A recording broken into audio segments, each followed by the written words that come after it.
We're a sales organization. Without sales, we're not an organization. So support the Kendras of the world. And the smart people figure that out. And they don't just schlep deal to deal. I need to make 10,000 this month. I got to do 2.5 deals. I want to make 18,000 because I want to go on vacation. I got to do 5.5 deals.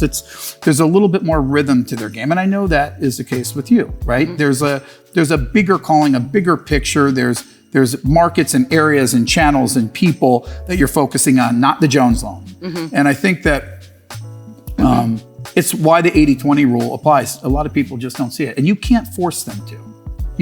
I've said it 100 times.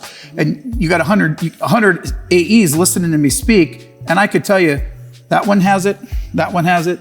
She got it, she heard me, he kind of heard me. The rest of them, they got their own idea. They're gonna, and a lot of them will make a decent living, no career.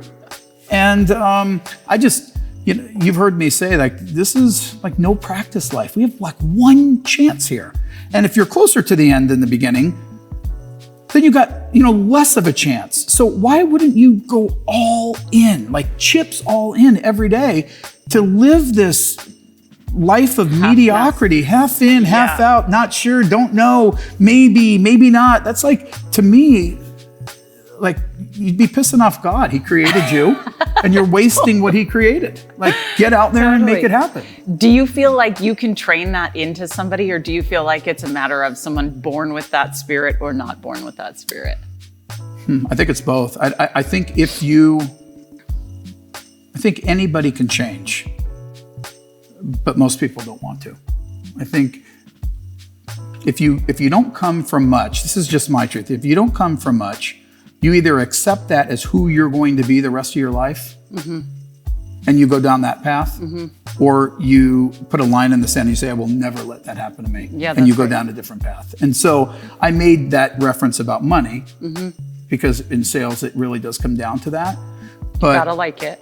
Yeah, I mean, my dad was an appliance repairman. He made very, very, very little money. My dad never once came home from work upset. He loved fixing people's ovens. He loved solving people's problems. I never forgot that. Like, he had his tool belt. He'd go out early. He'd come back late. He worked 7 days a week. He'd work on a Thanksgiving. But he found such pride in charging $29.95 for a service call. I remember literally in the tail end of my father's life saying to him, Dad, here, I think you've been charging $29.95 since '72. It's, the 90s. I think you can go to $59.95 and you would 2.5 times your money. It would be unbelievable. I'm not gonna do that, Billy. So not everyone can afford that. And so, to the day my pops died, he worked same days, same hours.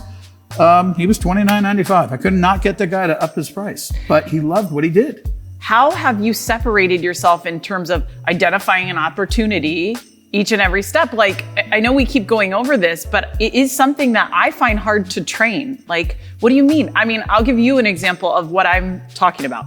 We're sitting at a convention and there's newer AEs and there's me.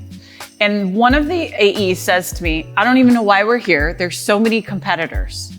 And I said, what do you mean competitors? They're our friends. And do you know what that person does? That person does multifamily really well. We don't do multifamily currently really well. Why aren't we talking? What month was this? It doesn't matter, right? You can say any month. Yeah, we don't live in yesterday, Bill. We don't live in yesterday. I'm just saying, it might be today too.